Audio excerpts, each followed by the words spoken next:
আমার চ্যানেলে আপনাদের সবাইকে স্বাগত। আজ আমি যে রেসিপিটি নিয়ে এসেছি সেটি সবাইরই খুব প্রিয়, চিলি চিকেন। এটি বানানোর জন্য প্রথমে আমি চিকেনের পিসগুলোকে ছোট ছোট করে কেটে নিয়েছি।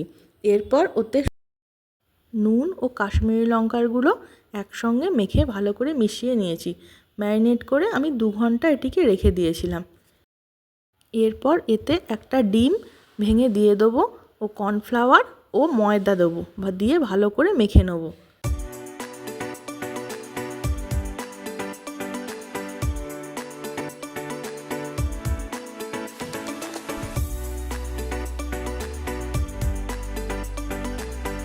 ভালো করে মাখা হয়ে গেছে। অন্যদিকে আমি যা যা উপকরণ লাগবে সেগুলো অ্যাড করে নিয়েছি। এবার কড়ায় তেল গরম করে পকোড়াগুলো এক এক করে ভেজে নেব, লাল লাল করে ভেজে তুলে নিয়ে তারপরে গরম তেলের মধ্যে ক্যাপসিকাম, টমেটো ও পেঁয়াজগুলো দিয়ে হালকা করে ভেজে নেব। এটি বেশি ভাজার দরকার নেই, অল্প লাল লাল করে ভাজলেই হবে।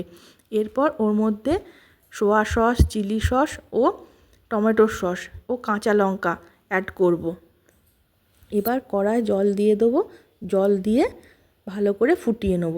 এবার একটি বাটির মধ্যে একটু কর্নফ্লাওয়ার গুলে নেব, দিয়ে ওর ওপরে ছড়িয়ে দেবো।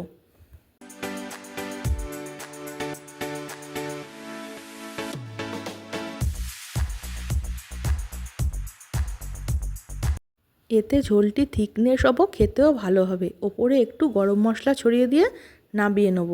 রেডি হয়ে গেল আমাদের চিলি চিকেন। টাটা বন্ধুরা।